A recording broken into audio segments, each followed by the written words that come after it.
Hi student, welcome once again, and this is part 15 of solution chapter. And in this part we are going to discuss about the osmosis and osmotic pressure. तो ध्यान दे बेटा, one by one हम बात करते हैं। पहले हम बात करेंगे व्हाट इज ऑस्मोसिस। ध्यान दें, ऑस्मोसिस की अगर बात की जाए तो सिंपल सा हम एक फिगर के थ्रू समझना चाहें। देखें, मैंने एक फिगर ड्रा कर दिया है। इसमें अपर लेयर जो है वो सॉल्वेंट की है, लोअर लेवल जो है वो सॉल्यूशन की है। बीच में हमने लगाया है सेमी परमेबल मेम्ब्रेन। ध्यान रहे, ये जो ब्लैक स्पॉट आपको दिख रहे हैं ये सॉल्यूट पार्टिकल हैं और बाकी ये क्या है, सॉल्वेंट पार्टिकल हैं।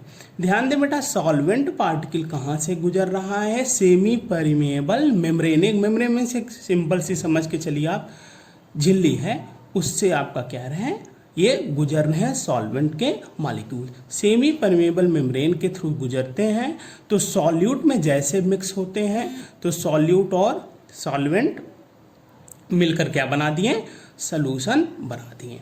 ध्यान दें बेटा, तो क्या हुआ, सॉल्वेंट के मॉलिक्यूल सेमी परमेबल मेम्ब्रेन के थ्रू क्या कहाँ गए, सॉल्यूट से मिक्स होकर सॉल्यूशन बना दिए। इसका मतलब हुआ कि अगर हम ऑस्मोसिस, यही है प्रोसेस ऑस्मोसिस, तो अगर डिफाइन करना चाहें तो ध्यान रहे, तो कैसे डिफाइन करेंगे, the spontaneous flow of solvent molecules. Spontaneous मतलब लगातार, ध्यान रहे, the spontaneous flow of solvent molecules through a semi permeable membrane from a pure solvent to a solution और from a dilute solution to a concentrated solution is called osmosis.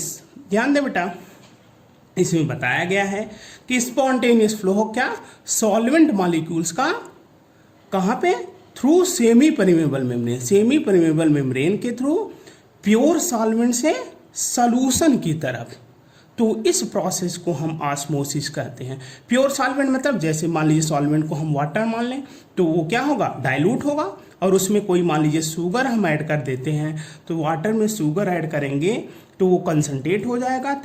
तो ऐसे भी हम कह सकते हैं from a dilute solution to concentrated solution. ये रहा आपका ऑस्मोसिस। बेटा अगली बात है कि सेमी परमेबल मेम्ब्रेन क्या है। सेमी परमेबल मेम्ब्रेन की अगर बात की जाए तो ध्यान रहे, a membrane which allows the solvent molecules to pass through but not the solute molecules.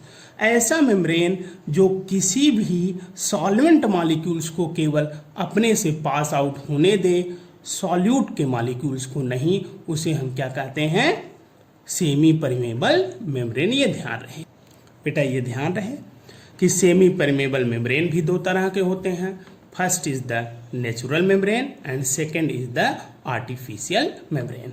ध्यान दे बेटा, नेचुरल मेम्ब्रेन मतलब ऐसे मेम्ब्रेन जो नेचर में फाइंड आउट होते हैं। जैसे बात की जाए, the membrane which are found just under the outer skin of the animals and plants. Outer skin के skin of the animal and plant में वो पाए जाते हैं। ध्यान दे बेटा, एग्जाम्पल की अगर बात की जाए नेचुरल मेम्ब्रेन के तो ध्यान रहे, नेचुरल मेम्ब्रेन के एग्जाम्पल हैं vegetable membrane, animal membrane. Animal membrane में आप कई मेम्ब्रेन्स ले सकते हैं। जैसे आपकी अगर बात की जाए तो such as goats bladder. Goats bladder मतलब जान ही रहे हैं, गोट्स ब्लैडर, ये हो सकता है एग मेम्ब्रेन। ये सब आपके एनिमल मेम्ब्रेन में हो सकते हैं। सेकेंड आपका है आर्टिफिशियल मेम्ब्रेन। ध्यान दे बेटा, आर्टिफिशियल मेम्ब्रेन की अगर बात की जाए तो ऐसे मेम्ब्रेन जो मैन मेड हो तो उसे हम क्या कहते हैं, आर्टिफिशियल मेम्ब्रेन। ये ध्यान रखिएगा। सिंपल से अगर एग्जाम्पल की बात की जाए आर्टिफिशियल मेम्ब्रेन की तो ध्यान रखिएगा, सच एज पार्चमेंट पेपर। ध्यान दे बेटा, पार्चमेंट पेपर हो गया आपका। इसी तरह आपका हो गया satin freshly precipitated inorganic substances such as copper ferrocyanide, copper ferrocyanide,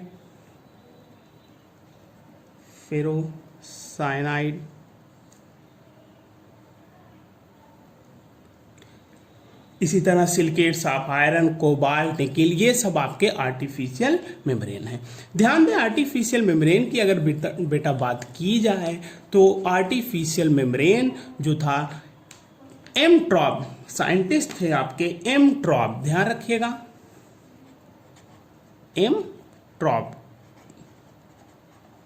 1864 में एमट्रॉप जी ने आर्टिफिशियल मेम्ब्रेन बनाया। उन्होंने बनाया था, यह मेम्ब्रेन था कॉपर फेरोसाइनाइड का, ध्यान रखिएगा, कॉपर फेरोसाइनाइड का उन्होंने आर्टिफिशियल मेम्ब्रेन बनाया और उन्होंने ये कहा कि यह 100% प्योर है। कॉपर फेरोसाइनाइड का फार्मूला आपको मालूम होगा, Cu2FeCN6, ये कॉपर फेरोसाइनाइड का फार्मूला है, ध्यान रखिएगा, Cu2FeCN6, ये ध्यान रखिएगा बेटा। ध्यान रहे, ये तो था ऑस्मोसिस क्या होता है। इसी क्रम में हम पढ़ेंगे what is the osmotic pressure. ध्यान रखिएगा, सिंपल सी अगर बेटा बात की जाए, ऑस्मोटिक प्रेशर डिफाइन करने की बात की जाए तो द हाइड्रोस्टैटिक प्रेशर, हाइड्रोस्टैटिक की जगह आप लिक्विस्टैटिक भी वर्ड यूज कर सकते हैं, यहां पे आप वर्ड यूज कर सकते हैं लिक्विस्टैटिक। लिक्विस्टैटिक मतलब कोई भी लिक्विड, हाइड्रोस्टैटिक मतलब आपका ध्यान रखिएगा वाटर की बात की जाएगी।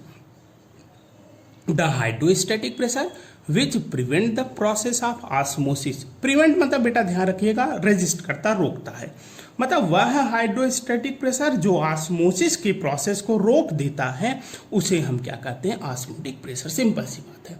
तो बेटा ध्यान रखें, प्रोसेस ऑफ ऑस्मोसिस कहने का मतलब तुरंत आपको मालूम होना चाहिए the spontaneous flow of solvent molecules through a semi permeable membrane from a pure solvent to a solution और from a dilute solution to concentrated solution. तो सिंपल सी बात है, ऐसा प्रेशर, ऐसा हाइड्रोस्टैटिक प्रेशर जो ऑस्मोसिस के प्रोसेस को रोक देता है उसे हम ऑस्मोटिक प्रेशर कहते हैं, ध्यान रहे। सिंपल से अगर हम और बेहतर बेटा समझना चाहें तो हमने देखें ये फिगर में आपको एक सॉल्यूशन मैंने लिया, एक पार्ट सॉल्यूशन का, दूसरा पार्ट सॉल्वेंट, सॉल्वेंट में स्पेशली मैंने वाटर लिया है। बीच में ये देखें जो डॉटेड लाइन है आपका, ये ग्रीन लाइनें हैं, तो इसको हमने सेमी परमेबल मेम्ब्रेन के थ्रू दिखाया है, ध्यान रहे। सिंपल से अगर बेटा बात की जाए तो हमने दो में डिवाइड इसे किया, सॉल्वेंट और सॉल्यूशन पार्ट में।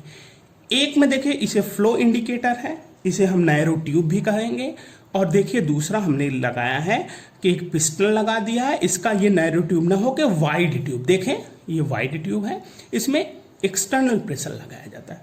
बेटा ध्यान रहे कि अगर वन ऑफ द जो भी कंपार्टमेंट है नैरो ट्यूब से फिट है, अगर ध्यान रखिए कि उसमें जो है कि जब हम प्रेशर लगाते हैं, ध्यान रखिए कि इसमें से सॉल्वेंट फ्लो करने लगा, ध्यान रहे सॉल्वेंट फ्लो करते करते कहाँ गया, सॉल्यूशन की तरफ, सॉल्वेंट भाई सॉल्यूट से मिला सॉल्यूशन बनाया, ये देखते रहे बेटा ये फ्लो जो होगा ये इधर की तरफ बढ़ेगा, ये देखें आगे की तरफ बढ़ेगा। जब आगे की तरफ बढ़ेगा तो यह जो है जो भी लिक्विड पार्टिकल होंगे अपर की तरफ जाएंगे। तो कहने का मतलब ये जो लेवल आप देख रहे हैं, देखते जाए बेटा, ये लेवल जो देख रहे हैं आप ये डाउन होगा और यह लेवल अपर होने लगेगा। इस लेवल को मेंटेन करने के लिए क्या होता है, हम एक्सटर्नल प्रेशर अप्लाई करते हैं। एक्सटर्नल प्रेशर जब अप्लाई करते हैं तो यह जो होता है फ्लो इंडिकेटर या नैरो ट्यूब जो होता है, यहाँ पर सॉल्वेंट मॉलिक्यूल्स का फ्लो जो होता है वह क्या होता है कि एक आपका वो फॉल नहीं करता है, नीचे नहीं आता है। तो ध्यान रखें, तो सॉल्वेंट सॉल्यूशन की तरफ क्या होता है, फ्लो नहीं हो पाता, रुक जाता है, ऑस्मोसिस का प्रोसेस रुक जाता है। क्यों? जब हम एक्सटर्नल प्रेशर अप्लाई करते हैं, इसी को कहा जाता है ऑस्मोटिक प्रेशर। क्लियर? अब ध्यान दे बेटा, अगर ये ध्यान रहे ये हाइट को अगर एच मान लें, हम यहां से यहां तक की हाइट एच है, तो ऑस्मोटिक प्रेशर को हम डिनोट करते हैं कैपिटल पाई से, ये कैपिटल पाई से। तो ध्यान रखिए हाइट एच है, डी जो है आपका डेंसिटी है, ध्यान रखिए जी क्या है आपका ग्रेविटी है। तो pi will be equal to H D G, एक फार्मूला आप ये ध्यान रखिएगा ऑस्मोटिक प्रेशर का। तो बेटा आगे हम बढ़ते हैं। अगर expression for the osmotic pressure की बात की जाए, ध्यान रहे एक्सप्रेशन हम कैसे क्या एक्सप्रेस करते हैं। तो osmotic pressure of a solution is found to be directly proportional to the molar concentration of the solution and its temperature. Molar concentration और टेम्परेचर के वो डायरेक्टली प्रोपोर्शन होता है। मैथमेटिकली अगर देखा जाए बेटा, पाई, ध्यान रहे पाई क्या है, osmotic pressure, directly proportional to C, C for molar concentration, and pi is directly proportional to also temperature, temperature capital T. दोनों इक्वेशन को अगर हम कंबाइन कर दें, ये इक्वेशन फर्स्ट और ये इक्वेशन सेकंड, अगर हम दोनों को कंबाइन कर दें तो ऐसे लिख सकते हैं, pi will be directly proportional to C into T. Proportionality की साइन हटाते हैं तो एक कांस्टेंट लगाते हैं जिसे आर कहते हैं। तो pi will be equal to R C T, ध्यान रखिए। तो अगर C को हम, C मतलब molar concentration, since C will be equal to N upon V, N मतलब नंबर ऑफ मोल्स, V क्या है वॉल्यूम, तो C की जगह हम वैल्यू रख देते हैं। तो pi will be equal to N upon V RT। तो ध्यान रखें V को हम यहाँ ले जाएंगे, pi V equal to N RT। इसे और रीअरेंज हम कर सकते हैं, pi V equal to N, N मतलब number of moles, number of moles मतलब मास अपॉन मॉलिक्यूलर मास। तो ध्यान रहे वेट हो गया, वेट मॉलिक्यूलर मास को अगर हम स्मॉल m से डिनोट करें तो इंटू N R आपका T, ये हो जाएगा W upon M into RT। इसे आप बेहतर कर लीजिएगा। कहने का मतलब N की जगह, नंबर ऑफ मोल्स की जगह हम क्या यूज कर सकते हैं, वेट अपॉन मॉलिक्यूलर मास। तो बेटा ध्यान रहे न्यूमेरिकल से पूछे जाते हैं 1 2 3 4 5 6, यहाँ 6 टर्म है, कोई 5 दिया रहेगा एक पूछेगा। अगर नंबर ऑफ मोल डायरेक्ट दे देगा तो 1 2 3 4 5 टर्म है तो कोई 4 दिया रहेगा एक पूछेगा। यहाँ एक कांस्टेंट है R, ध्यान रखिएगा बेटा R आपका क्या है, इसे एक कांस्टेंट है जिसे सॉल्यूशन कांस्टेंट कहते हैं। ध्यान रखिएगा R is known as the solution, R को क्या कहेंगे, सॉल्यूशन कांस्टेंट। और इस इक्वेशन को ध्यान रखिएगा, कहेंगे this equation is called one half equation for dilute solution. तो डाइल्यूट सोल्यूशन के लिए फॉलो अप होगा। और ध्यान रहे बेटा आर की जो वैल्यू होती है वह सेम होती है गैस कांस्टेंट, गैस कांस्टेंट की वैल्यू के सेम होती है। और मैं आपको कई बार बता चुका हूँ आर की वैल्यू 3 यूनिट में अगर हम देखें, पहली अगर बात की जाए तो ध्यान रखिएगा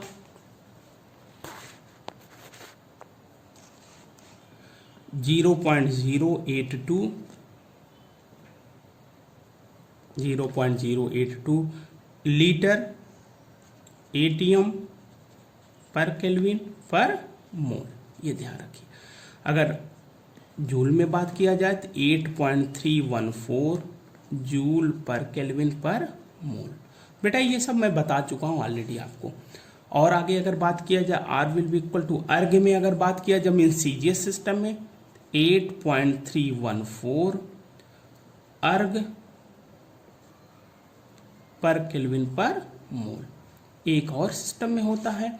और अगर आर की बात की जाए तो R will be equal to 1.98 approx will be equal to 2 calorie. ध्यान रखिए किसमें है, कैलोरीज में।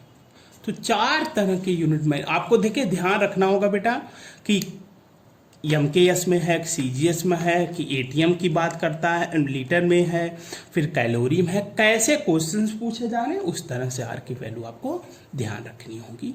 ये सब आपका बेटा था कि ऑस्मोटिक प्रेशर, ऑस्मोसिस क्या होता है और ऑस्मोटिक प्रेशर क्या होता है। Thank you very much.